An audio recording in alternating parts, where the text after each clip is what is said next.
Welcome to the Opportunity Knocks podcast by Empower Purpose, hosted by me, Michelle Valenzuela Wolf. Every week, we feature different extraordinary female entrepreneurs in the business and wellness segments on just that, opportunities. These segments deep dive into how these courageous women transition into their purpose. We want to give you permission to discover, pursue, and achieve your goals. We learn and reaffirm that life is never linear. It's how we as women choose to take, make, create, and evaluate opportunities. Remember, it's all gonna be okay. Thank you for your support and make sure to subscribe. Hi, Laura. How are you today? I'm good, Michelle. Thank you so much for having me. Oh, I'm just so grateful that you're on and that you said yes. Like I said to you. I mean, honestly, we have known of one another for at least 5 years since COVID. And it was so funny for me to look back on our text exchange with one another that it was during COVID. And I was like, hey, come to my clubhouse. Whatever happened with that app, anyways? I honestly do not even remember COVID. When was that? I know, right? We all try to forget, right? Exactly. It was kind of a painful time for many of us. And the people that actually say to me like, "I loved COVID." I'm like, "Really?" I don't know. I couldn't handle it. It was definitely a change and a transition and the period of reinventing yourself really. And it seems like we're back into the rush now. So it seems like it never happened in Mhm. many ways. So when stress comes up again, it's like, oh my God, this kind of reminds me of COVID. Yeah, it's interesting that you said that because this morning I was working out and this guy put on a mask and I thought, oh, I mean, like masks are way more acceptable now, right? Like, but like he put it on, I was like, oh, are you sick? And he said, no, I'm not. He's like, it's just that people don't always wash their hands a lot in the gym, so I don't want to get sick. And so I was like, oh, preventative. And I think that's what's interesting about Pilates, right? So, first, before we actually get started too deep into the interview, I'd love for you to kind of tell people a little bit about yourself. I mean, what I find so super inspiring is, uh, albeit COVID, you actually have continued to grow your Pilates outlets and studios since then. And that's super impressive. And so I find it inspiring and I'd love for people to hear your story. Like, how did you actually start your first studio? Like all of it. All right, so I started in 2005 when I was just a baby.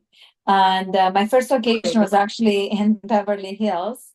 And I literally just started with one room. And in the next 10 years, I just built my community. I learned, I created my teacher training program, just really like explored on what the Pilates business really is. And because it was like 20 years ago, it's crazy to think about That's that. crazy. We didn't have Mind Body was no, group classes was not such a big thing. We were really at the beginning of what is Pilates today. So looking back, it seems like, oh my God, like people today that open studios, they have no idea how it's to open a studio and to actually make all the appointments by hand and actually to call every client and say, hey, I just want to remind you about your group class tomorrow. So literally everything was manual work. But I know, isn't that interesting to look back on those things? Pen, yeah, pen and paper, analog. What was that?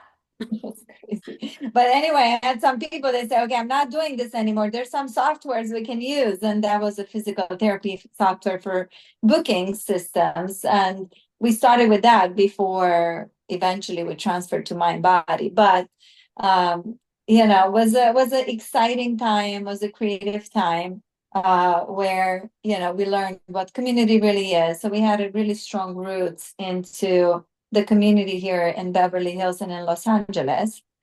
And 2016, we opened our second location, had no idea what we're doing, but we did it. And that was Natural Pilates Silver Lake that opened in 2016, but closed during the pandemic because the lease was over and was just like, I have so many studios, like I have to close the ones that they're not performing. Yeah. So 2017, we opened Brentwood, which was the outdoor studio during the pandemic, which That was really an amazing idea. saved our Such a lives. lifesaver. Yes. Well, And there's very few places to go. yes, I was super lucky. I think universe somehow works in my favor. Many times I have angels watching over me because the owner's son from the Lux was coming to the studio at that time. And he said, "Do you want to open a studio outside of the Lux Hotel?" And I was like, "Sure, why not?" So 3 days later, I brought all my equipment outside and we got started with the classes there. And we were But I there want for to say about something that you're years. saying though about like you have angels watching over you because I very much believe in that in signs and symbols. But I think that if you didn't put out a good product or have high integrity, the angels wouldn't come to you probably. Yeah, I mean, I think it's both, right? It's you have to do the work, but then, a lot of people do hard work, but not everybody has the guided pathways of what do you need to do to get where you have to go. Like some people derail on a road that they shouldn't really be on. So it's Mm. super important the decisions and choices you make in life to be on the right road that you need to be on and not waste time with the sideways, the small streets, the closures. How do you stay on the right road? Just curious. What's your perspective on that? Because I think it again, you're a successful businesswoman, right? So it's like staying on the right road, especially when there's always like shiny objects, like the reflectors coming at you. Like, how do you know what to say to yes to and what to say no to? Just curious. For me, it's a gut feeling. Like, I look at a situation that occurs and I'm thinking, can I do this? Can I not do this? Obviously, you'd never know, right? You sometimes think, oh, I'm going to be able to do this. And then it doesn't happen like that, right? And that was Silver Lake, right? We opened Silver Lake. It didn't work out. They closed it down and I moved forward. They didn't really cry after it or didn't really keep me back. So do you think So, that's like a letting go process? Like you're easily unattached? Like I yes. think that's an important, really important point, especially as a business owner and also in relationships, right? Sometimes we get so attached to an outcome and then it doesn't happen. That's so good that you could look at things that way. Yeah, I mean, I think I'm more connected to the people. It's harder for me to let go of people that it's for me to make changes on what doesn't work, right? So if something doesn't work in business many times, like the only thing that keeps me longer than I should be there is the relationship with the people, because this is not working, we got to change it, and we got to change it now. You can't wait a month, 2 months, 3 months. So I think really my present from somewhere, someone is that I can make quick changes and I never look back. I just continue forward. So the ability of somebody to That's like an change. agility, right? Like a flexibility and an agility, right? And that's also something that a lot of business people and particularly women sometimes get really stuck. So that's actually a really amazing quality.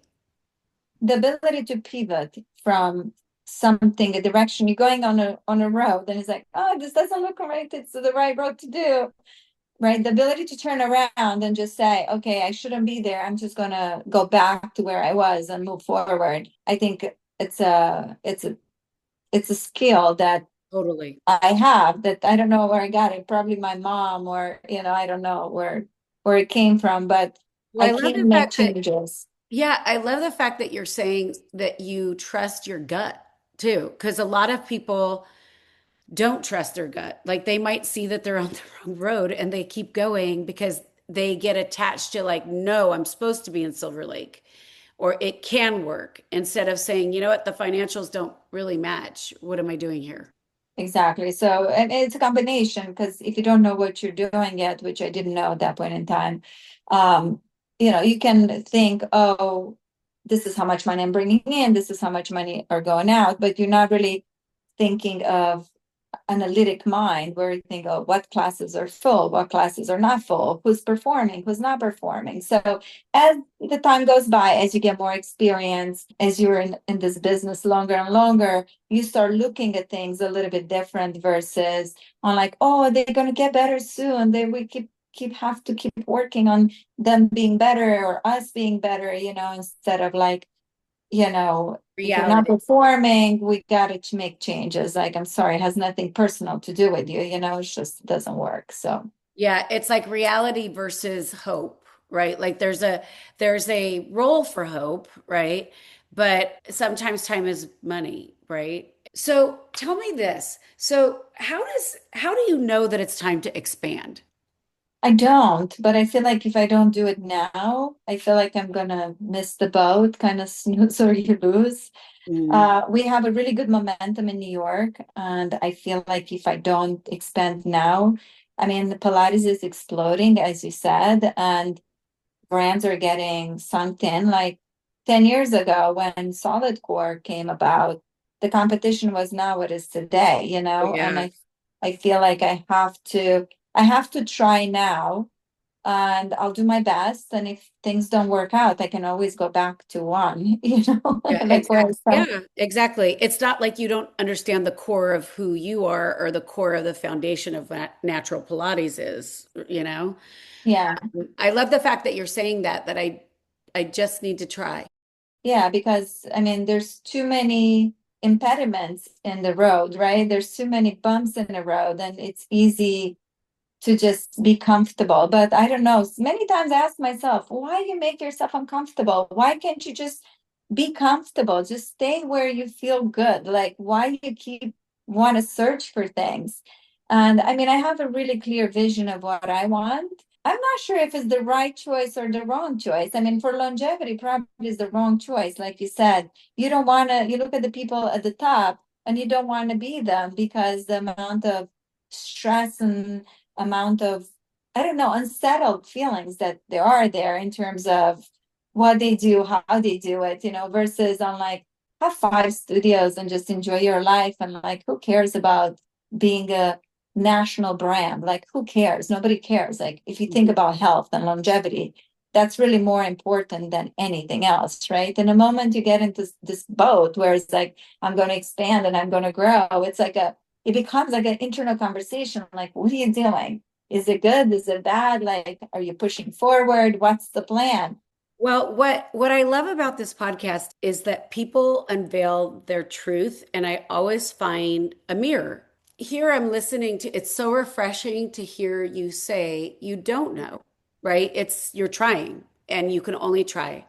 And then also the question and the reflection, the introspection around, because I was doing the same thing this weekend. It's like you're doing this event that is meant to to build longevity and reduce stress, and it's inevitable that it's stressful, right? So, you know, and yet we have such drive that we are not people that are. I was talking with this about with Dr. Nana, actually, the longevity doctor, on Friday night. She said, "You and I are not women who know how to just not do more because it wouldn't feed our soul." And that's what this event is about, right? Is like living full in our soul. And our soul was meant for some people, 5 studios would be enough. Yeah, I mean, it would be nice to get to the point where you feel full, right? You feel full and you feel rewarded and you just stop. Unfortunately, I think it's a greediness that it's in the human mind on like, I just want to bring this to New York. I just want to bring this to Miami. I just want to bring this. Why? Mhm. Because you're not done yet. Yes.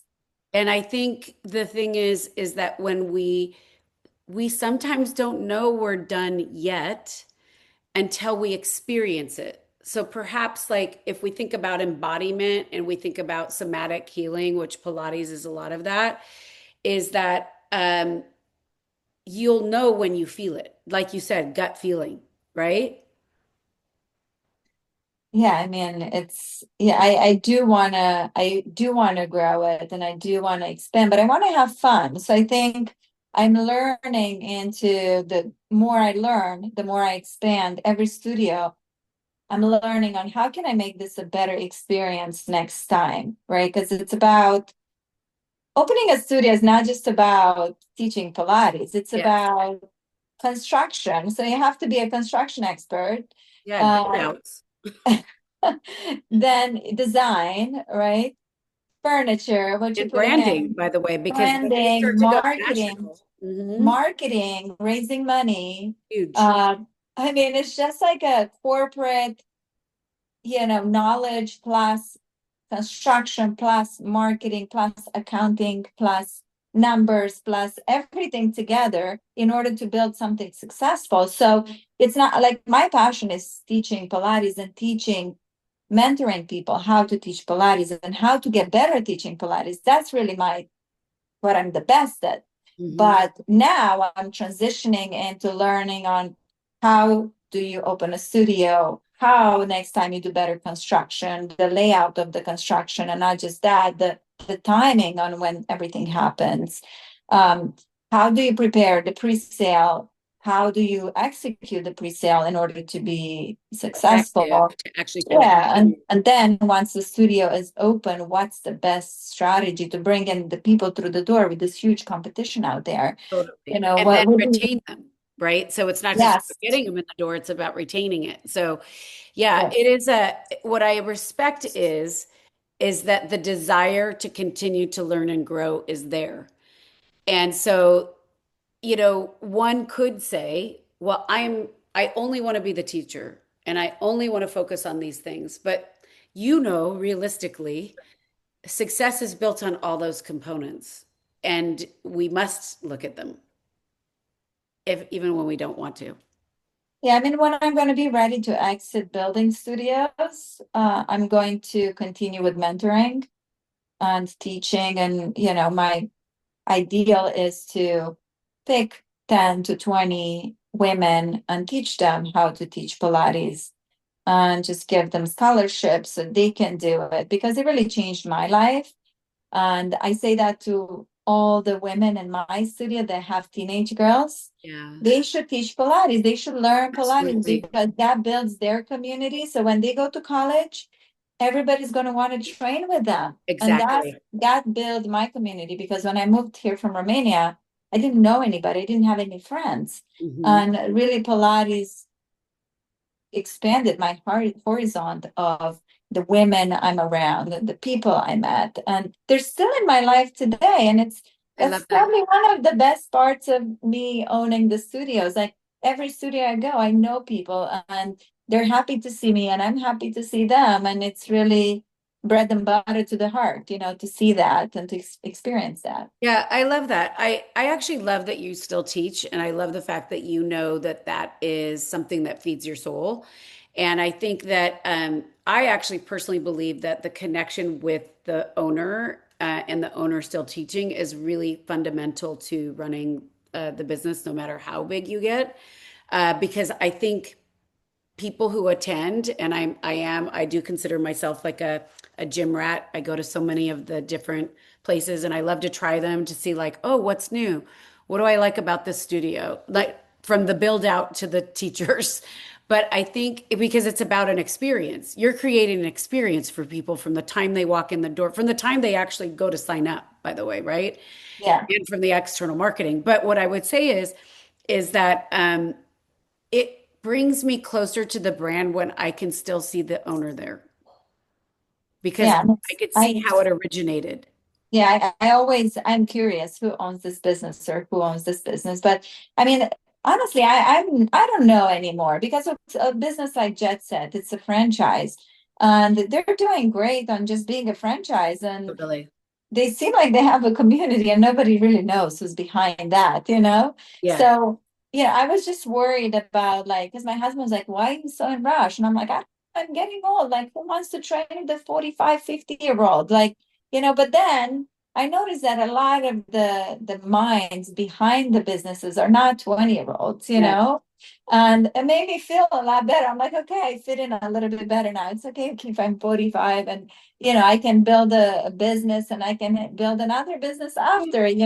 I think yes, you definitely can. I think, well, first of all, one of the things to note is that women in their 50s are the ones who are actually having like their second coming. So, like, you'll see that actually some of the most successful female-owned brands were started in their 40s. And so, I think, first of all, you're only as old as you feel. And that's where wellness and whole health comes in, right? And why we're doing this event.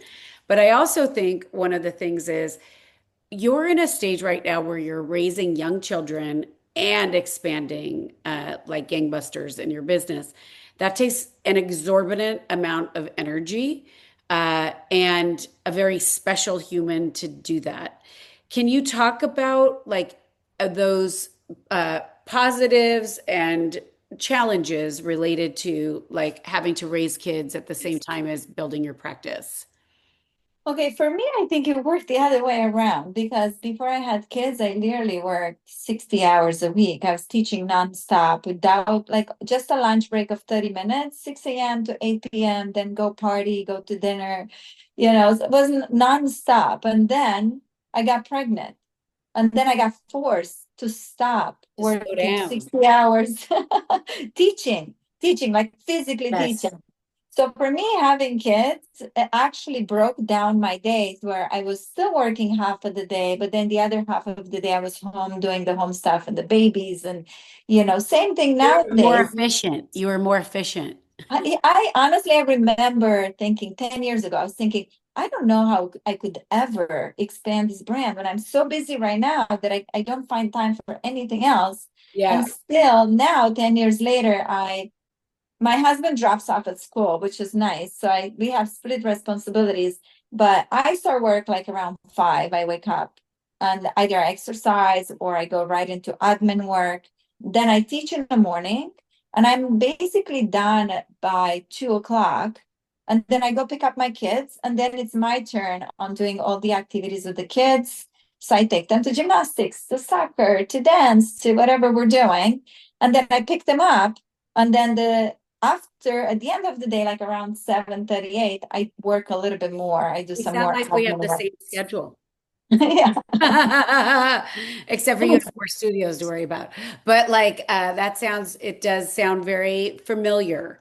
So it sounds like in some ways the work invigorates you and breaks up, it gives you more balance almost. Yes, it's a weird thing, but it definitely having the kids really gave me a balance, a purpose, and kind of reminds me all the time, why are we doing this? Like, because at the end of the day, you can get so stressed, right? But at the end, you think about what's the most important thing? It's really your family, your kids, to Mhm. stay healthy, and you just have to constantly remind yourself, like it doesn't matter. All these Yeah. little things that you stress about daily, they do not matter. You're They not even float going to away. remember in 5 years, do you remember when that happened? It's like, no, I don't. Like, Yes.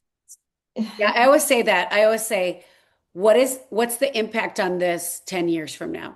What's the impact on this 5 years from now? What's the impact on this 6 months, a month? Well, like life is moving so fast now, we can't even track it anymore. It's just yes. like that's why I always recommend to my clients at the end of the year to look back at your months in the year in your photos because that's when you're like, oh shit, I forgot I did that. That was amazing, you know? It's because we're rushing through. I mean, I wish I would have a little more time to just enjoy it versus rush from one thing to the other. So I think that's one thing that everybody works on across the board on finding balance Mhm. into your every day in whatever you're doing, right? Because you can have a not such a busy schedule, but then you're still rushing around. How do you find 30 extra minutes to get to the point A to the point B without Without feeling overstressing overwhelmed. yourself? Yeah. Yeah. Yeah, I agree. So I want to transition into talking about Pilates, and I want to understand from you, how did you decide to become a Pilates instructor? Like, did this come from like sort of foundational training when you were young? And then why do you feel that Pilates is hot right now? And why Pilates versus yoga? Or, and obviously they're very different, and I understand the fundamental differences. But why? Just curious. And then there's also so many kinds of Pilates now. It's a little overwhelming. Yeah. So I started as an archer in Romania.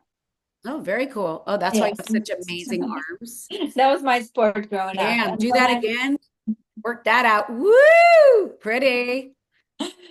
When I moved into the States, I went into massage therapy because in Romania I used to do facials in college. Hmm. So I was really good with my hands, and that was really natural for me. And I worked in this physical therapy office on 26 in San Vicente called Rapid Rehab. Oh, Maybe okay. Yeah, I you remember that. remember Uh-huh. it. Totally. So they had Pilates for rehabilitation there.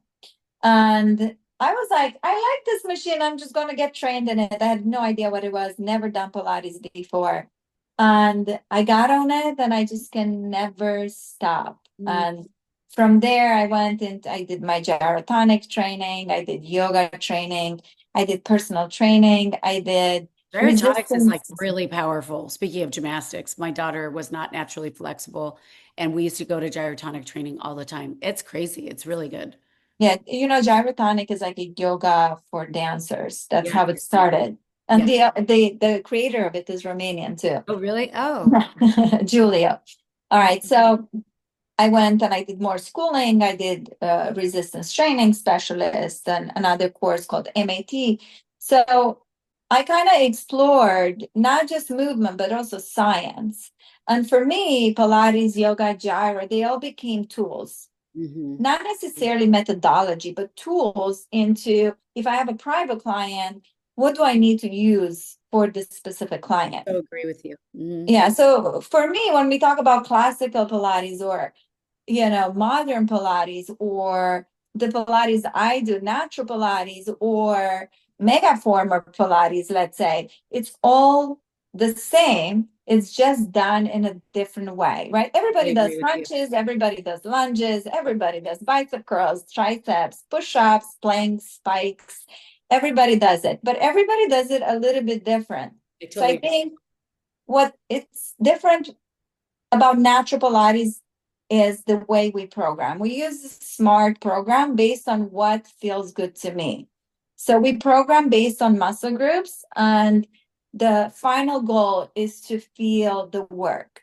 So I don't want to do the same exercise repetitive on the joint, right? Because that would create like a feeling of achiness. Yes. I really want to work on the same muscle, but in a different planes of motion, in a different directions.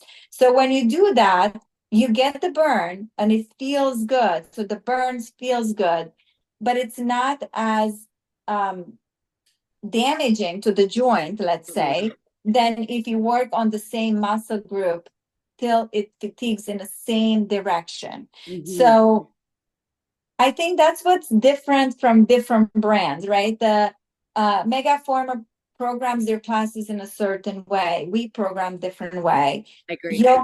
Yoga focuses on a little different things than Pilates does. Agree. Pilates is more strength. Yoga is a little bit more flexibility and holding, Lengthening. isometric holds, but also it's a lot of mindfulness into Yes. being still.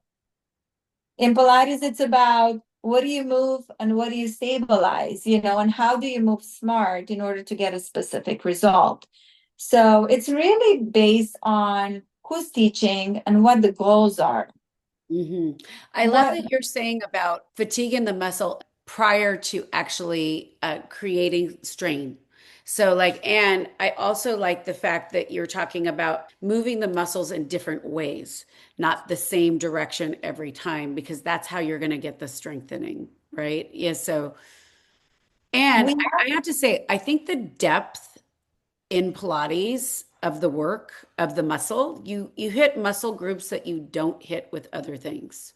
it's all in Different. feeling. It's Yeah. all in feeling. It's all in the intention of the instructor, right? Because we use all our muscles. People say that all the time. Oh my God, I never felt that muscle before. I'm like, you did, you just don't know it because Yeah, you were never mindful of it, exactly. So the intention and the intensity of where you put your energy, how you're moving and where you're moving from, I think that's what's the most important, right? Because sometimes people just move, but they don't Well, think they about that's the how they challenge is move. people are mostly just moving. They're unconscious instead of consciously moving. Exactly. So, for example, like if I'm doing a posture exercise, it's really important to cue positioning of the scapula, initiate from the shoulder blades, pulling a certain direction, then follow with the arms versus just kind of moving through Exactly. it. and then I would say, like, make sure you feel it here or here or here. So then people are like, oh, okay, I feel it there, versus when you just do it, you don't really actually think about where I'm feeling, where I'm pulling from, where should I feel What am I this? activating? Yeah, exactly.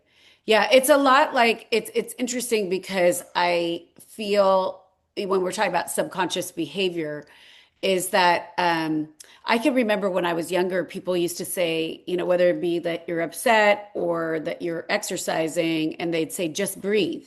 And I'd be like, what are you talking about? Like, just breathe. I am breathing. But what you don't realize is you're subconsciously holding your breath most of the time. And the breath is actually what's going to guide you deeper into that muscle that you're talking about. And so I think cueing is so important.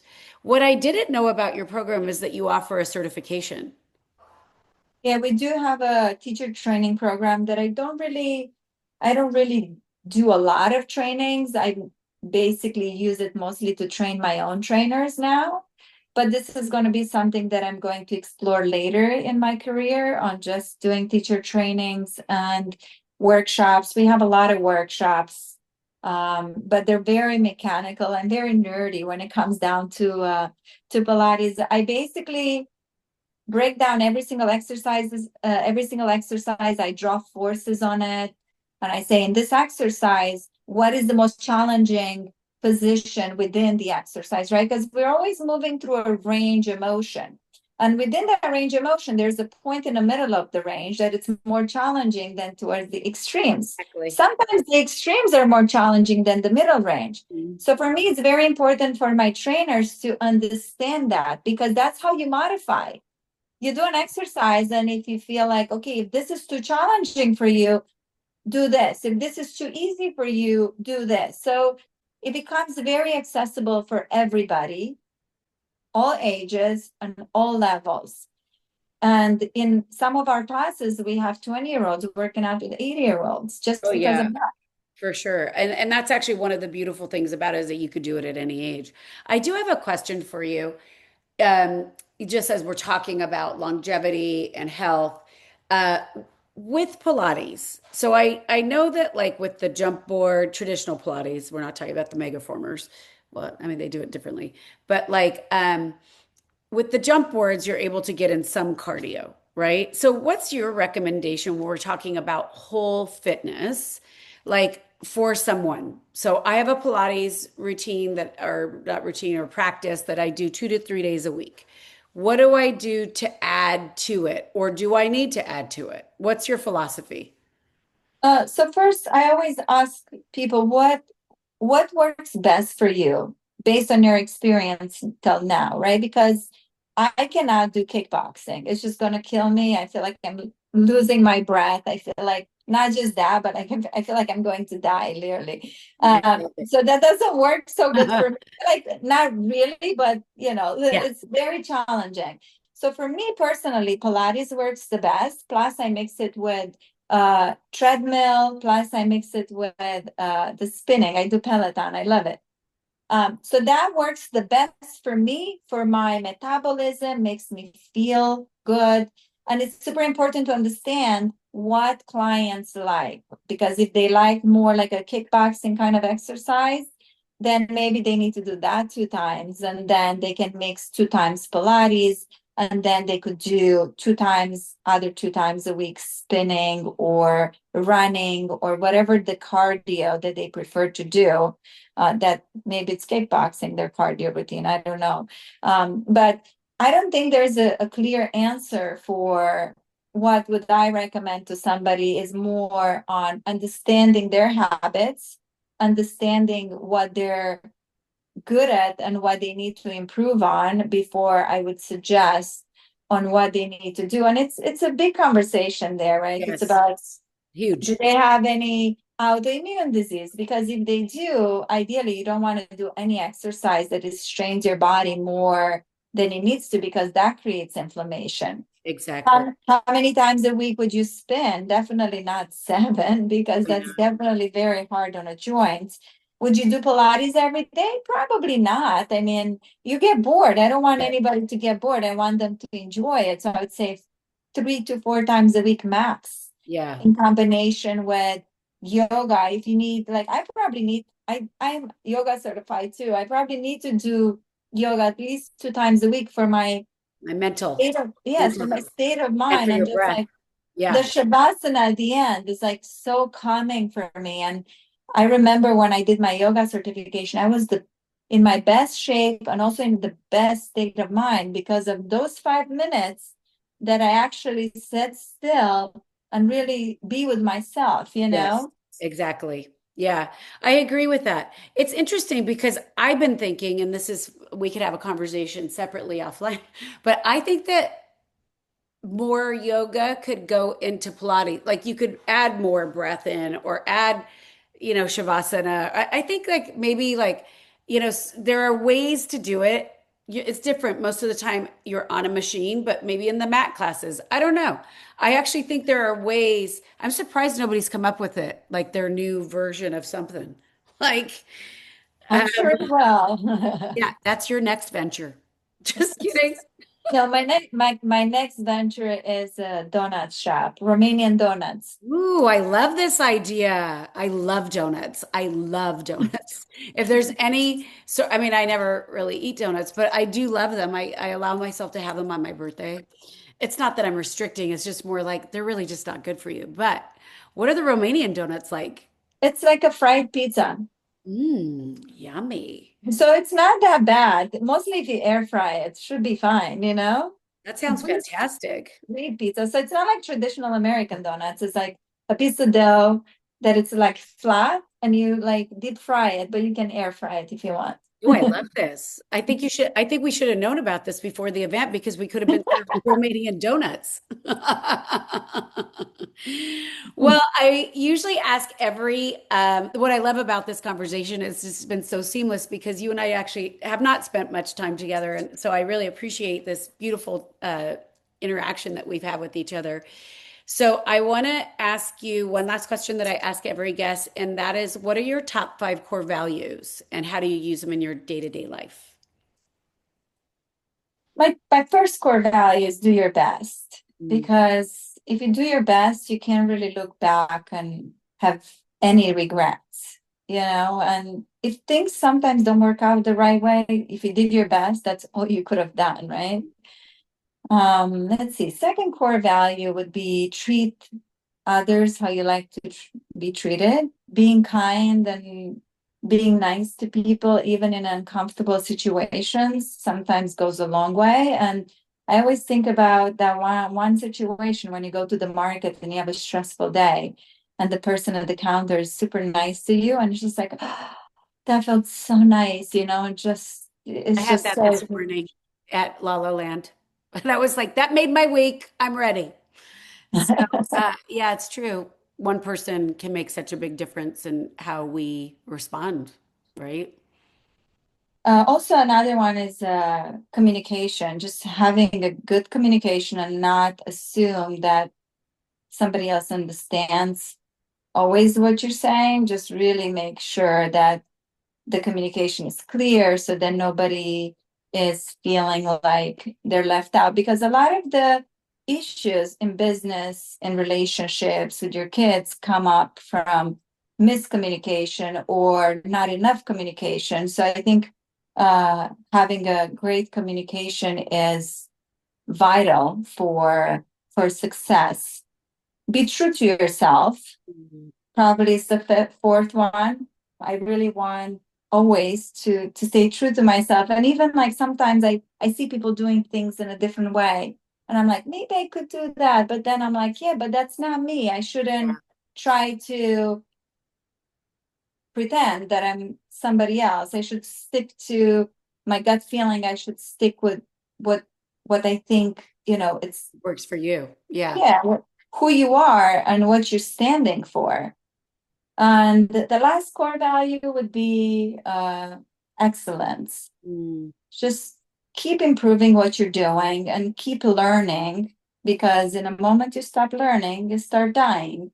I love that. So, yeah, just I think keep staying on top of your knowledge, staying on top of your actions, and keep checking on yourself. I'm like, how did I do today? Mm. Did you do your best today?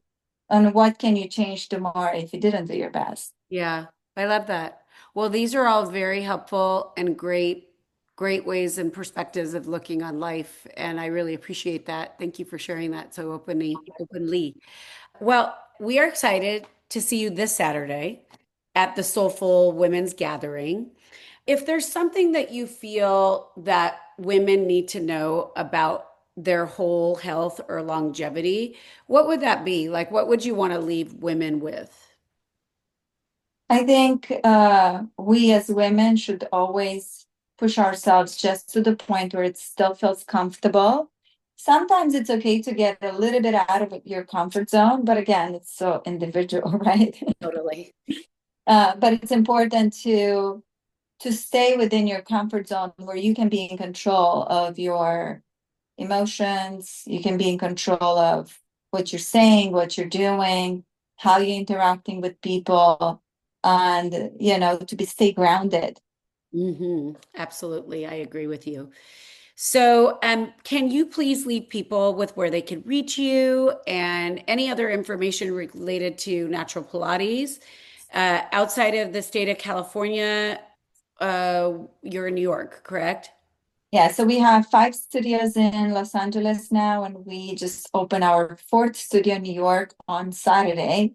So Wow. yeah, I just got back from New York, and we are supposed to open Miami this summer, which it's a weird time because of the summertime. It's going to be really hot. But My daughter lives in Miami. She goes to U Miami. oh, that's She amazing. could work with you. Where she lives. She lives in Coral Gables. Oh, amazing. That's where it's going to be. It's Oh, going to is it be really? Oh, yeah, South yeah, yeah. Miami. Oh, that's amazing. Oh, yeah. I'll Yeah. have her talk to you this summer. Okay, amazing. So, if anybody needs to reach out to us on Instagram, Natural Pilates, on our website, naturalpilates.com. We also have a YouTube channel, Natural Pilates, where I put 10-minute workouts that people can do out of their home. And I always encourage my clients, like if you do cardio one day, just take 10 minutes and do glute work or ab work in other planes of motion versus just forward and back, because most of the cardio is forward and Yeah, back. instead of So just it's nice to just move your back and your hips in a different direction. absolutely. And yeah, on my email is Laura at Natural Pilates for any kind of personal questions. I'll be more than happy to help. Well, I'm just so grateful that you said yes and that we get to hear more of your wisdom on Saturday at the event. And just, you're amazing. So thank you. Thank you. Thank you so much for having me. I really appreciate it, Michelle. Oh, wait, you need to tell people which is your favorite studio, and you need to tell people, just tell people what your favorite studio is. Oh, That's a hard question, right? It's almost like you have 9 kids and you can't have to say I which is my know. favorite kid. I think the closest one to my heart is Beverly Hills because that's where I started, and I it's agree. been it's been my baby for 20 years, and that's where everything Older than your real baby. originated. Exactly. It's I have a teenager, it's 20 years old. Oh my Lord, let me tell you what that's like. Anyways, thank you so much, and we will chat soon. Bye. Sounds great. Bye. Thank you so much for joining me today on the Opportunity Knocks podcast by Empower Purpose and me, Michelle Valenzuela Wolf. If opportunity is knocking at your door, feel free to take inspiration from the journeys of our diverse female entrepreneurs. Their tips and transparency are all available on the Opportunity Knocks podcast. Thank you for your support and subscribe now.